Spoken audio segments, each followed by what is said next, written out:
ఇప్పుడు తెలంగాణ మంత్రివర్గ విస్తరణకు ముహూర్తం కుదిరినట్టే అని చెప్పుకోవాలి. ఎందుకనంటే రేపు మాపు కూడా మంత్రుల పేర్లు కూడా అనౌన్స్ చేసే అవకాశం ఉంది. బీసీ ఎస్సీ ఎస్టీ కోటాలు కూడా పేర్లు వినిపిస్తున్నాయి. సో ఎవరికి వచ్చే అవకాశం ఉన్నట్టు తెలుస్తుంది. అంటే పత్రికల్లో వచ్చింది వార్తలు బట్టి ఒక ఆయన బీసీకి హరికి, తర్వాత వివేక్ వెంకటస్వామికి ఎస్సీ ఎస్సీకి, సామాజిక వర్గం రాజగోపాల్ రెడ్డికి మాట ఇచ్చినారు కాబట్టి సుదర్శన్ రెడ్డికి మాట ఇచ్చి ఎన్నికల ముందు తీసుకొచ్చుకున్నాము అని చెప్పి వాళ్ళ పేర్లు అయితే వినిపించాయి.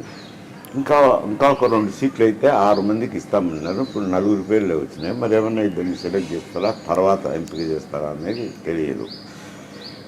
కాకపోతే డిప్యూటీ స్పీకరు ఒక చీఫ్ విప్ను కూడా వేస్తారని వార్తలు ఉన్నాయి. ఓకే.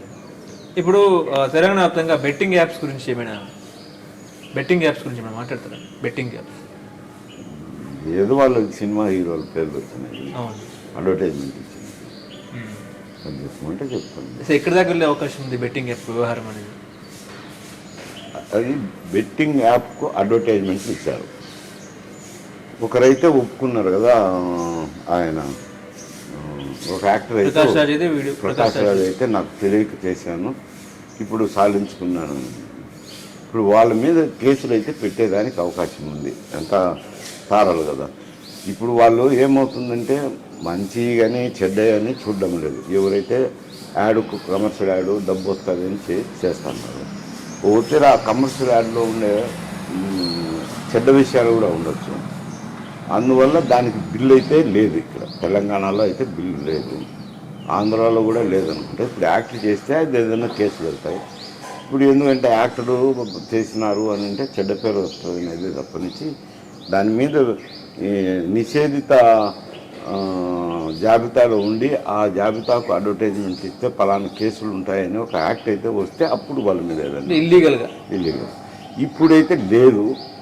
దాని బెట్టింగ్ యాప్స్ మీరు చేయడం తప్పు కదా అని ప్రజలైతే విమర్శిస్తారు కదా, ఆ అవకాశం ఉంది. అంటే వీళ్ళను అరెస్ట్ చేసే అవకాశం ఉందా? బాలకృష్ణ గాని, ప్రభాస్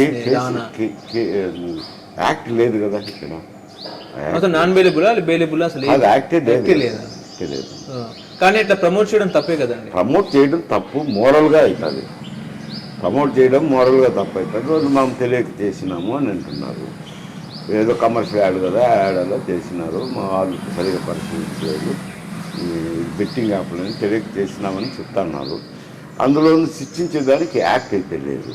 ఎప్పుడైతే యాక్ట్ చేసి ఈ బెట్టింగ్ యాప్ను వాటిని నిషేధించినామని యాక్ట్ తీసుకొస్తే అప్పుడు కేసులు. అంటే కేసులు అయితే నమోదు చేశారు 19 మంది మీద, నిర్వాహకుల మీద చేసిండొచ్చు, వీళ్ళ మీద యాక్టర్స్ విచారణ కొనసాగిస్తున్నారు. విచారణ చేయొచ్చు, ఎంక్వైరీ చేయొచ్చు, కానీ అది యాక్ట్ లేదు కదా తెలంగాణలో.